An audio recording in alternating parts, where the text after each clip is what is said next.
तर hey guys, welcome to my new vlog.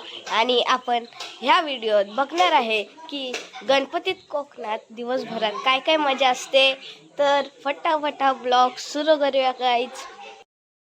आता आम्ही नदीत चाललेलो आहे आणि आमचे मित्र समोर आहेत आणि इथे बाजूला नदी आहे आपली.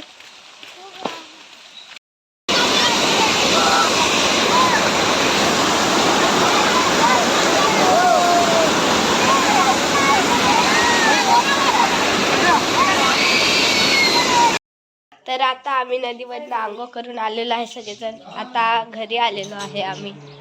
नदीत नाल्यावर मस्तपैकी तिखट मीठ लावलेली काकडी आहे. मित्रांनो, आता मी गणपतीची पूजा करणार आहे कारण की संध्याकाळी पण करायची असते पूजा.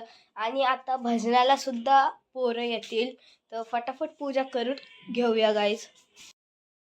बाबा सांगतील मला पूजा कशी करायची आहे.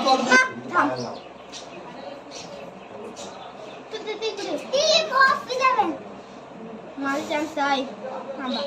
इथं कोणी यायचं नाही.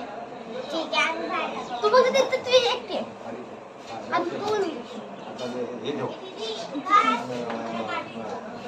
हळद जशी आता हे केली तशी हळद लावायची जरा जरा आणि मित्रांनो, आता माझी पूजा झालेली आहे. आता भजन दुसऱ्या बाजूच्या घरात चालू आहे. आता आपल्याकडे येणार आहेत. आम्ही सगळी चटई वगैरे घालून तयारी सुद्धा केलेली आहे. आता ते लवकरच येतील.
जेव्हा आपल्याला असं वाटतं की खायला पाहिजे तर मनात जेव्हा वाटतं की नाही जे आपण वाटतं की नाही ते या कड्यांमध्ये सगळं ते आपण नीट लावली पाहिजे की नेमकं हे काय सांगितलेलं आहे.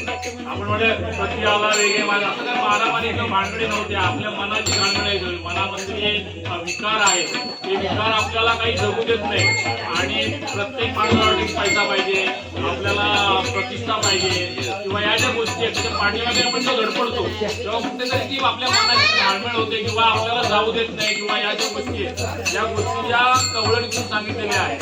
आणि कीर्तनांमध्ये या सगळ्या आपण का अभंगातून ऐकतो तर कमीत कमी या निमित्तानं आपल्या ते निघून जावं किंवा ते आपल्याला स्मरण व्हावं किंवा त्याची आठवण व्हावी यासाठी या गवळणीला या अभंगांमधून किंवा या भजनांमधून घेतलं जातं. माझं स्वतःच एक ओपिनियन म्हणणं आहे तर या दृष्टीने या गवळणीकडे आपण बघितलं पाहिजे आणि गवळणी वाचल्या पाहिजे. आणि आपल्यातले जे वाईट विकार आहेत ते कमी कमी काय आज या मोबाईलच्या जगामध्ये अनेक गोष्टी आपल्या समोर येतात. आई वडील किती सांगितले बघू नको तरी आपण ते बघण्याचा प्रयत्न करतो आणि भविष्यात काय आहे ते फक्त आपल्या आई वडिलांना माहिती आहे कारण तेच आपले देव आहेत. जे आई वडील सांगतात गेल्या वर्षी पण सांगितलं होतं देवासमोर गणपती समोर या वर्षी सुद्धा आई वडिलांच्या मनातली इच्छा पूर्ण करा अशीच प्रार्थना केली पाहिजे कारण आपल्या आई वडील कधीही आपण नुकसान करणार नाही.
Hare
हीच बनवणार आहे.